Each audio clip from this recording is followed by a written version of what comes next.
दोस्तों, ये कहानी अंत तक जरूर देखें। अगर बीच में छोड़ देंगे तो YouTube को लगेगा कि मेरी कहानी लोगों को पसंद नहीं आई और वो ज्यादा लोगों तक नहीं पहुंच पाएगी। अब शुरू करते हैं आज की मजेदार और रोमांचक कहानी। आज की कहानी की शुरुआत होती है एंजेलिना नाम की बूढ़ी औरत को दिखाते हुए, जो बर्फीले जंगल के बीच अपने पति द्वारा बनाए गए घर में रहती है। एंजेलिना की जिंदगी उसी दिन खत्म हो गई थी जिस दिन उसके पति ने उसका साथ छोड़ दिया था। उन बीते लम्हों को याद करके आज वो बेहद भावुक है, क्योंकि आज उसे गुजरे हुए पूरे 1 साल बीत चुके हैं और अभी तक उसने उसकी राख को संभाल कर रखा है। लेकिन आज उसने फैसला कर लिया कि वो उसे उसकी पसंदीदा जगह पर बहा देगी। वो असल में एक लेक के पास जा रही है जहां दशकों पहले उनकी मुलाकात हुई थी। हालांकि मौसम खराब होने के कारण अभी वो जम चुकी है, लेकिन फिर भी एंजेलिना निकल पड़ी है खुद की ट्रक को लेकर, ताकि आज अपने पति की आखिरी यादों को खुद से दूर कर सके। ट्रक चलाने से पहले उसने अपनी और उसकी तस्वीर को खुद के सामने रख लिया, फिर चल पड़ी। बीच बीच में न्यूज रेडियो में सभी को लगातार इत्तला किया जा रहा है, मौसम आने वाले दिनों में खराब होने वाला है और इसीलिए अगर किसी को कोई काम न हो तो वो बिना वजह घर से बाहर ना निकले, वरना उनके लिए मुसीबत हो सकती है। ठंड का प्रभाव आगे चलने पर एंजेलिना की कार पर भी पड़ने लगा, जो चीज हमें उसकी विंडशील्ड पर पड़ रही बर्फ से पता चल रहा था। धीरे धीरे करके वो आगे बढ़ती गई, लेकिन अब उसे परेशानी होने लगी है सड़क को देखने, और इसीलिए उसने एक जगह खुद की ट्रक को रोका और आसपास नजर मारने लगी। अब कहाँ जाना है? तब वो साथ लाए मैप को खोलती है, लेकिन उसमें चीजें बहुत ही ज्यादा कॉम्प्लिकेटेड थी। वो खुद बाहर आई और देखने लगी कि किस मोड़ पर जाना चाहिए उसे। बर्फ की चादर ने चारों तरफ पूरा कब्जा किया है, इसीलिए उसे कुछ भी समझ नहीं आ रहा है। इतने में एक आवाज ने अपनी ओर उसका ध्यान खींचा। एंजेलिना उसके पीछे पीछे चलती चली गई। जहां जाकर उसे एक पुराना लकड़ी का कॉटेज दिखा। बाहर एक बूढ़ा शख्स कुछ लकड़ियां काट रहा था। ट्रक से वो जैसे ही बाहर उतरी, पहली नजर उसकी जमीन पर गिरे खून पर गई, जिसे देखकर उसे कुछ अजीब सा लगा। एक बारी तो उसका मन भी किया कि अपने कदम पीछे ले ले, लेकिन अब रास्ता पूछना था तो बात तो करनी पड़ेगी। उस बूढ़े शख्स ने जब एंजेलिना को अचानक से देखा तो वो खुद भी डर गया, जिसके लिए एंजेलिना ने उसे माफी मांगी। फिर वो उसे झील तक जाने का रास्ता पूछती है। वो बताता है कि इस पहाड़ के वो पीछे है। एंजेलिना से रहा नहीं गया, उसने पूछ लिया, वो ठीक है? उस शख्स ने धीमी आवाज में कहा कि हाँ, पर एंजेलिना की नजरें उसी खून पर थीं, जो देखकर शख्स ने जवाब दिया, ये बस हिरन का खून है। एंजेलिना वहां से वापस आ गई और ट्रक लेकर पहुंच गई उसी झील के पास जहां उसे अपने पति की आखिरी निशानी को खुद से दूर करना था। पर यह पल उसके लिए बहुत ही भावुक होता है कि इस दौर में वो इसी झील के ऊपर अपने पति के साथ फिशिंग के लिए आया करती थी। वहीं चमकते हुए पलों को याद करते हुए उसने अपने बैग से उस राख को बाहर निकाला। तभी अचानक से उसे कहीं से गोली चलने की आवाज आई, जो सुनकर वो फौरन भागते हुए गई और अपनी ट्रक के पीछे छुप गई। इस दौरान उसकी नजर गई जंगल में, जहां एक लड़की बेबसी की हाल में भाग रही है, मानो कोई उसका पीछा कर रहा है। एंजेलिना को काफी अजीब लगा और अचानक उसी पल उसके पीछे वही बूढ़ा शख्स आ गया, जो उसे बंदूक दिखाते हुए कहता है, अगर अब इससे आगे तुम भागी तो मैं तुम्हें शूट कर दूंगा। वो लड़की डर के मारे उसके साथ वहीं घर चली गई। आपकी तरह ही एंजेलिना के मन में भी कई सवाल पनपने लगे हैं, जैसे कि कौन है ये लड़की, क्या चाहता है ये शख्स, आखिर क्यों वो उसे इतना तड़पा रहा है, इसका मकसद क्या है? इतने सारे सवालों के घेरे में उलझी हुई ये माँ परेशान हो जाती है। उसे ख्याल आया क्यों ना वो पुलिस को कॉल करके सब कुछ बता दे, पर इस बर्फीली जगह पर सिग्नल आना भी तो नामुमकिन है। इसीलिए उसने अपना सामान वगैरह लपेटा और निकलने का सोचा। परंतु जब वो झील के बाहर आ रही थी। प्रिय मित्रों, आप ये कहानी किस स्थान से और किस समय सुन रहे हैं, कमेंट में अवश्य लिखें। अगर आपको ये कहानी पसंद आए तो इसे अपने दोस्तों के साथ शेयर करें। आपका प्यार और सहयोग ही मेरी नई कहानियों की ताकत है। तो चलिए अब हम कहानी में आगे बढ़ते हैं। उसके मन में ख्याल आया क्यों ना वो जाकर चेक करे कि असल में चल क्या रहा है। तभी उसकी नजर उस बूढ़े आदमी पर गई जो कार लेकर कहीं जा रहा था, और यही सही मौका था पता लगाने का। इसीलिए वो धीरे से गेट के पास गई, लेकिन वो लॉक था। तभी उसकी नजर बेसमेंट में बनी एक खिड़की पर गई, जिसमें झांकने पर उसने देखा कि अंदर वही लड़की बंद है जिसे उसने अभी थोड़ी देर पहले झील पर देखा था। एंजेलिना ने उससे बात करने की कोशिश की, पर मुंह पर टेप होने की वजह से वो कुछ बोल नहीं पा रही है। उसे समझ नहीं आ रहा है कि इस लड़की का क्या कसूर है, क्योंकि इसे यहाँ पर बंद किया गया है। ना ही अंदर बंद लड़की को पता था कि इस अजीब सी सुनसान जगह पर यह बूढ़ी औरत कैसे पहुंच गई उसकी मदद करने के लिए। दोनों ही अपनी कश्मकश में डूबे हैं। तभी वहां पर 2 गाड़ियां आकर रुकी। एक में बूढ़ा शख्स की पत्नी भी थी, जिसके हाथों में बंदूक था। शायद कुछ गड़बड़ होने वाली है, इसीलिए एंजेलिना ने ग्लास पर लिखा कि वो वापस जरूर आएगी, अभी फिलहाल उसे जाना पड़ेगा। अंदर उन दोनों पति पत्नी की बातों से हमें पता चलता है इसमें उन दोनों का बराबरी का हाथ है। आज वो अपने शिकार को खत्म करने वाले हैं, यानी कि उस लड़की को। इतने में उस शख्स की पत्नी के नाक से खून आना शुरू हो जाता है। इसी के दरमियान उसकी नजर एक ग्लव्स पर पड़ी, जो देख वो समझ गई कि जरूर यहाँ कोई और भी आया था और हो सकता है कि उसे सब कुछ पता चल गया हो। इतने में वो उसे एंजेलिना के लिखा हुआ वो संदेश भी दिख जाता है, जिसे अब वो पूरी तरह से पूर्ति हो गई है कि यहाँ जरूर कोई ना कोई तो आया था। उसने अपने पति से पूछा कि ये दस्ताना किसका है। वो भी हैरानी से देखते हुए कहता है, मुझे क्या मालूम है, लेकिन ये तुम्हें कहाँ मिला? उसने बताया कि ये बाहर पड़ा था। जो सुनने पर वो भी परेशान हो गया। उसे याद आया कि एक लेडी आई थी उसे झील का रास्ता पूछने के लिए। हो सकता है कि ये उसी का हो। ये सुनने पर उसकी पत्नी आना गुस्से से लाल हो जाती है, क्योंकि अगर उसने जाकर किसी को भी बता दिया यहाँ पर क्या हो रहा है तो सब कुछ खत्म हो जाएगा। उन्हें जिंदगी भर की जेल हो सकती है। इसीलिए वो बंदूक लेकर बाहर चली गई और जबरदस्ती रेनॉल्ड को भी अपने साथ लेकर गई। इधर एंजेलिना ने बड़ी ही चालाकी से अपने पति द्वारा बनाए गई एक शेड को तैयार किया, जो उसने किसी भी दिक्कत समय इस्तेमाल करने के लिए बनाया था। लेकिन आज एंजेलिना ने उसे एक चारे की तरह इस्तेमाल करने का सोचा। दोनों ने उसे देखा, पर आगे सिर्फ रेनॉल्ड गया। लेकिन तभी उसका पैर वहां पर बर्फ पर पड़ा, जिसे एंजेलिना ने जानबूझकर नरम कर दिया था, ताकि जैसे ही वो उस पर अपने कदम रखे वो टूट जाए। और हुआ भी ऐसा ही है। वो चिल्लाते हुए ठंडे पानी में गिर गया। एना फौरन आगे आई और उसे निकालने में लग गई। इधर इस चीज का फायदा उठाकर एंजेलिना इनके घर में घुस जाती और बेसमेंट में जाने के लिए रास्ता ढूंढने लगती है, जो उसे मिल भी गया, लेकिन उसमें ताला लगा था। तो अभी वक्त न जाया करते हुए उसने उसे तोड़ने का फैसला किया, जो कुछ कोशिशों के बाद भी टूट भी जाता है। नीचे गई तो वहां उस बेसमेंट की हालत को देखकर उसकी रूह कांप जाती है। वहीं पर वो लड़की भी थी, पर उसके हाथ पर उन लोगों ने जंजीरों से बांध रखे थे, जिसे अभी इतनी जल्दी तो खोल पाना नामुमकिन है।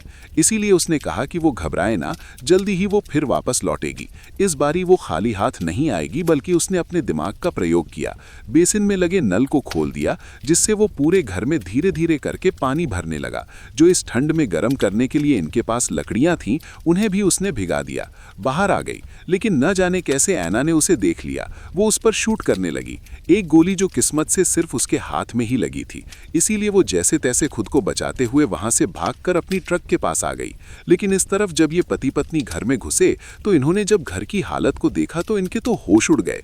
पूरा घर पानी से भर चुका है। ड्वेन, जो कि अभी भी ठंडे पानी में गिर गया, उसे तुरंत ही गर्म आग की जरूरत थी, वरना वो ठंड से मर जाएगा। पर आग तो जल ही नहीं सकती, क्योंकि लकड़ियां इन्होंने रखी थी वो पूरी भीग चुकी हैं।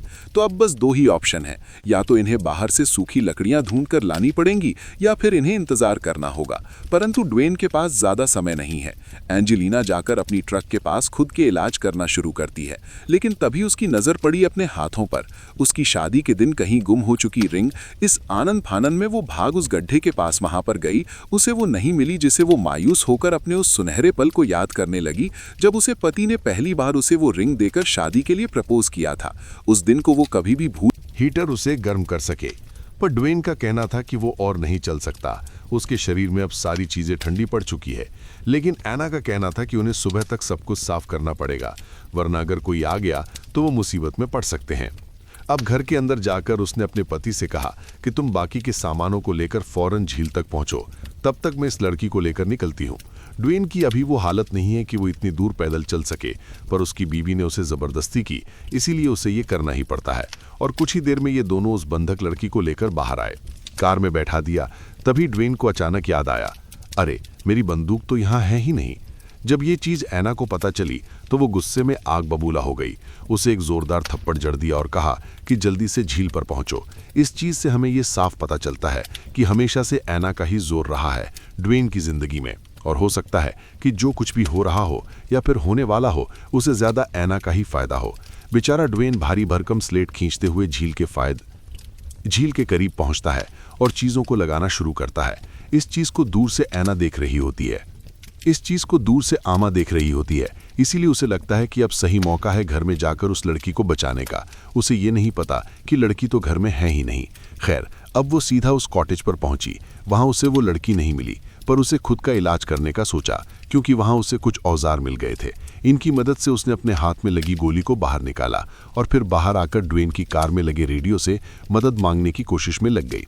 शायद उसका कनेक्शन हो भी गया था, परंतु तभी ड्वेन ने पीछे से आकर उस पर हमला कर दिया। लेकिन उसकी मदद से इतनी बेकार हालत थी, लेकिन उसकी खुद की इतनी हालत थी कि ज़्यादा देर वो उससे लड़ नहीं पाया। और ऊपर से एंजेलिना ने उसका पैर भी जख्मी कर दिया था। वो उसके सामने अपनी जान की भीख मांगना शुरू करता है, सब कुछ सच सच बता देता है कि इसमें उसकी कोई गलती नहीं है। दरअसल उसकी बीवी का मानसिक संतुलन ठीक नहीं है। जिस लड़की को हमने बंदी बनाया है उसने पहले भी कई बार खुदकुशी करने का सोचा, और मेरी बीवी को लगता है कि अगर उसे मारकर खत्म कर देगी तो उसकी तबीयत ठीक हो जाएगी। इसीलिए वो उसे झील के पास लेकर गई थी। मैं तो खुद थोड़ी देर में मर जाऊंगा, प्लीज मुझे हॉस्पिटल जाने दो। एंजेलिना को उसकी हालत पर तरस आने लगता है। वो कहती है कि ठीक है, जाओ, वहां जाकर तुम पुलिस को यहाँ भेजोगे तभी मैं तुम्हें जाने दूंगी। वो मान गया और जाते जाते उसकी वेडिंग लिंक भी दे दिया जो उसे कॉटेज में मिली थी, जिसे पाकर एंजेलिना बहुत खुश होती है। पर जब ड्वेन जा रहा होता है तो अचानक से उसके सामने उसकी बीवी की कार आ गई। वो उसे देखकर खूब चिल्लाता है कि तुम यहाँ क्या कर रहे हो, तुम्हें मैंने उस जगह पर रहने को कहा था ना। तब ड्वेन उसे बताता है कि वो जख्मी हो चुका है और इसीलिए डॉक्टर के पास जा रहा है। पर ऐना तो उसकी एक सुनने को राजी नहीं थी। उसका तो ये कहना था कि वो उससे छुटकारा पाने के लिए उसे छोड़कर जा रहा है। बस ड्वेन उसे समझाता है जो कुछ भी वो कर रहा है वो सब गलत है, ये सब वो यहीं खत्म करना होगा। ये सुनने के बाद मानो आयना का गुस्सा उबाल मारने लगता है। उसने अपने पति पर ही बंदूक तान दिया और इसके दरमियान उसके नाक से फिर से खून गिरने लगता है। वो अब कोई परवाह नहीं उसे।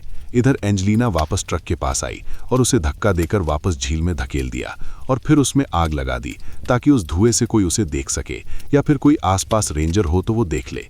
हुआ भी ऐसे ही दोस्तों। जब वो बाहर आई तो 2 पुलिस वालों ने उसे देख लिया। पहले तो उन्हें लगा कि शायद वो कोई कातिल है, पर बाद में जब एंजेलिना सब कुछ बोलने लगी तो वो फौरन उसके पास उस कॉटेज में गए।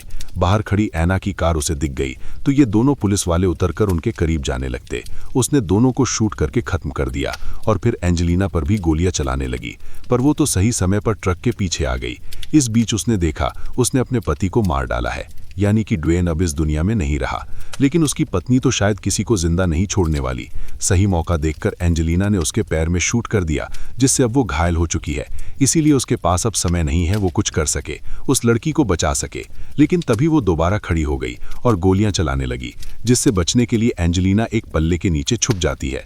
तो ऐना ने उसे पल्ली को ही गिरा दिया और शूट करके, जिससे अब वो बेहोश हो जाती। बंधी उस लड़की के पास होश आने पर उसने सबसे पहले तो उसे आज़ाद किया और फिर उसका नाम पूछा, जो था मियाँ। देन वो बेसमेंट के पीछे वाले गेट से बाहर निकलने की कोशिश में लग गई, परंतु बाहर ऐना खड़ी थी जो उसे वापस अंदर भेज देती है। दोनों ही परेशान थे कि अब उनके साथ क्या होगा, क्योंकि अगर इस औरत को उन्हें बस मारना ही होता तो वो कब का मार चुकी होती। लेकिन उसने ऐसा नहीं किया क्योंकि उसके इरादे कुछ और ही हैं। अगले दिन हमने देखा ऐना इन दोनों को लेकर उसी झील के पास गई जहां उसने एक टेंट लगाया हुआ था, जिसके अंदर जाने पर इन्होंने देखा वहां पर लिवर ट्रांसप्लांट करने के उपकरण रखे हैं, जो देख दोनों ही समझ गए कि क्या होने वाला है। इसीलिए आमा ने कहा कि तुम मेरा लिवर ले सकती हो, पर उसका कहना था उसका शरीर अब बेजान हो चुका है, उसे एक जवान लिवर चाहिए क्योंकि उसे अमर होना था। उसने जबरदस्ती एंजेलिना से कहा कि मियाँ को लेटाओ और हाथ पैर बांधो। उसने ऐसा ही किया, लेकिन जानबूझकर थोड़ा हल्का बांधा। अब ऐना तेजी से अपना काम शुरू करती है, परंतु एंजेलिना उसे ऐसा होने नहीं देगी। इसीलिए उस पर हमला बोल दिया और घसीटकर बाहर ले आई। उसने उस पर बंदूक तान दी, लेकिन उसमें तो गोलियां हैं ही नहीं। तब गुस्से में और पागलपन का शिकार हुई ऐना उसे घसीटते हुए उसी गड्ढे के पास ले जाने लगी जो उसी ने बनाया था। लेकिन तभी मियाँ ने खुद को आज़ाद कर लिया और बाहर आ गई, परंतु एंजेलिना को पता था कि अब उस हाल में नहीं है कि वो और लड़ सके। उसने चालाकी से खुद की हथकड़ियों से ऐना को भी बांध दिया और उसे लेकर उसी गड्ढे में कूद गई।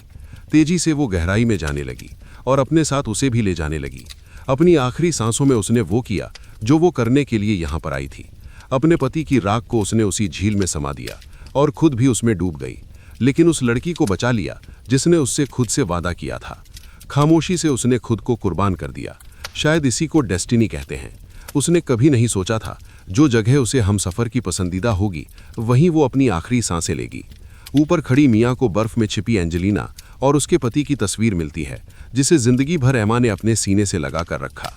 लेकिन अब मियाँ उसे अपने साथ ले जा सकती है, क्योंकि उसके लिए एंजेलिना एक फरिश्ता थी।